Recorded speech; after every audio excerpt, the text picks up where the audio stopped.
Hey guys, কেমন আছো সবাই? আশা করি সবাই অনেক অনেক ভালো আছো। আমি আলহামদুলিল্লাহ অনেক বেশি ভালো আছি। এটা ছিল আজকে সকালের ভিডিও, মানে ফ্রাইডে সকালবেলার ভিডিও। আমার হাজবেন্ডের মন খারাপ ছিল, তাই তার মন ভালো করার জন্য একটা স্পেশাল রেসিপি বানাবো, এটাই তোমাদের সাথে শেয়ার করবো। রেসিপিটা বানানোর পর আমার হাজবেন্ড খেয়ে তো অনেক বেশি খুশি হয়েছে, আর আমার বানানোর রেসিপি খেয়ে তো আমার জামাই অনেক বেশি অবাক হয়ে গেছে আর অনেক বেশি খুশি হয়েছে। তার জন্য এত কষ্ট করে আমি এত কিছু করেছি। তো রেসিপি তোমাদের কি দেখাবো, ঢং দেখাই তো শেষ করতে পারি না। কালকে রাত্রে ঘুমাতে আমার অনেক বেশি লেট হয়ে যায়, সেই কারণে আমার আজকে উঠতে অনেক বেশি দেরি হয়ে যায়। ঘুম থেকে উঠি তখন দেখি অলমোস্ট 11:30 বেজে গেছে। তখন ধরে আমার হাজবেন্ড নাস্তাও করেনি। আমি ভাবলাম আমার জামাইকে একটা স্পেশাল নাস্তা বানিয়ে দিই সকাল সকাল, যাতে করে তার মনটা অনেক বেশি খুশি হয়ে যায়। আর যেই ভাবা সেই কাজ, তাই আমি তাড়াতাড়ি করে একটা চিকেন বের করে নিয়েছি ফ্রিজ থেকে। ফ্রিজে যেহেতু চিকেন ছিল, তাই এটা গলতে গলতে আমি আবার একটু ঢং করা শুরু করে দিছি। বাই দ্য ওয়ে গাইস, কি বানাবো আজকে সেটাই তো বলা হয় নাই। তো আমার জামাইয়ের জন্য বানাবো আমি আজকে স্পেশাল চাপ, চিকেন চাপ বানানোর জন্য আমি একটা লেগ পিস নিয়ে নিয়েছি। পিসটা সুন্দর করে শিল বা পুতা যেটাই বলো সেটা দিয়ে সেচে নিয়েছি ভালো করে। এটা সুন্দর করে ভাজবো, তাই একটু হলুদ মরিচ আর লবণ দিয়ে ভালো করে ম্যারিনেট করে নিচ্ছিলাম, মানে মিক্স করে নিচ্ছিলাম। সবগুলো উপকরণ দেওয়া হয়ে গেছে। সবগুলো উপকরণ দেওয়ার পর আমি কিন্তু এটা সুন্দর করে হাত দিয়ে মেখে নিচ্ছি, যাতে সবগুলো মশলা ভিতরে ভিতরে চলে যায়। মরিচ আর লবণ দিয়ে সুন্দর করে মেখে নিয়ে আমি 2-4 মিনিটের জন্য রেখে দিয়েছিলাম, যাতে মশলাটা ভালো করে মিক্স হয়ে যায়। চিকেনটা ভাজার জন্য সুন্দর করে একটা কড়াইয়ের ভিতরে তেল দিয়ে দিয়েছি, আর এটা গরম হতে দিয়েছি। 2-4 মিনিট পরে তেল গরম হওয়ার পরে চিকেনটা নিয়ে সুন্দর করে চিকেনটা ছেড়ে দিয়েছি। চিকেনটা বেশি কড়া করে ভাজবো না, একদম হালকা করে ভাজবো না, মিডিয়াম করে ভাজবো। এটা ভাজা হতে যে অন্যান্য যেগুলো উপকরণ আছে সেগুলো আমি একদম রেডি করে ফেলেছি। এর মধ্যে কাঁচামরিচ, পেঁয়াজ আর টমেটো নিয়ে নিয়েছি, সুন্দর করে কেটেও নিয়েছি। রেডি করতে করতে দেখি আমার চিকেনটা সুন্দরভাবে ভাজা হয়ে গেছে। চাপ বানানোর সময় চিকেন ভাজে কি নাই জানি না, তবে আমি ভেজে নিয়েছি, এটা আমার মতো করে নিয়েছি। তবে চাপটা আরো বেশি মজা লাগে।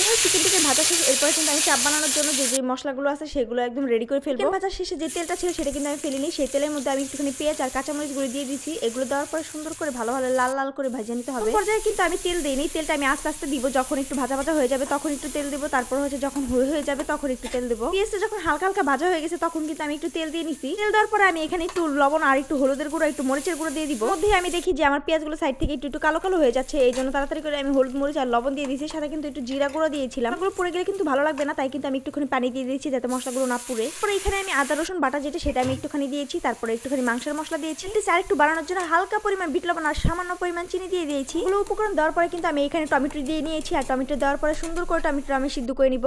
দেন আমি এখানে দিয়ে দিব একটু টমেটো সস। এখানে যদি একটু সামান্য পরিমাণ টক দই বা মিষ্টি দই দেওয়া যেত তাহলে কিন্তু আরো বেশি মজা হতো। কিন্তু বাসায় দই ছিল না, তাই দিও নাই। না দিলেও চলবে, সমস্যা নেই, কিন্তু দইটা দিলে আরো বেশি মজা হয়। কিন্তু যখন ভেজে উঠিয়েছিলাম তখন কিন্তু এটা সুন্দর করে আমি ছাড়িয়েও নিয়েছিলাম। এটা দিয়ে সুন্দর করে ছেঁচার কারণে এটা কিন্তু গুঁড়া গুঁড়া হয়ে গেছে। চাইলে তোমরা ছুরি দিয়েও কুচি কুচি করে কেটে নিতে পারো। হাত দিয়ে করতে পেরেছি তাই আমি ছুরি ইউজ করিনি। কুচি কুচি মাংসগুলো কিন্তু কষানো মশলার ভিতরে আমি দিয়ে দিয়েছি। এই পর্যায়ে আমি 2 থেকে 3 মিনিট ভালো করে কষাবো। কষানোর পরে কিন্তু আমি একটুখানি পানি দিয়ে দিয়েছি। সামান্য পরিমাণ পানি দিতে হবে, এত বেশি দিতে হবে না। মশলাটা সুন্দর করে সবকিছুর সাথে মিক্স হয়ে যায়। এরপরে আমার মনে হয়েছে তেল একটু কম হয়েছে, কিন্তু আমি আরেকটু তেল এড করে নিয়েছিলাম। 5 থেকে 10 মিনিট এইভাবে ভেজে নিয়েছি সুন্দর করে। কিন্তু দেখো আমার চাপ কিন্তু একদম রেডি। সরি, আমার চাপ না, চিকেন চাপ। ফাইনাল লুকটা দেখো কতটা সুন্দর হয়েছে, আর দেখতে যতটা সুন্দর হয়েছে খেতে কিন্তু অনেক বেশি মজা হয়েছে। তো এই গাইস, এটা কিন্তু আমার জীবনের প্রথম চাপ বানানো, মানে চিকেন চাপ বানানো প্রথম।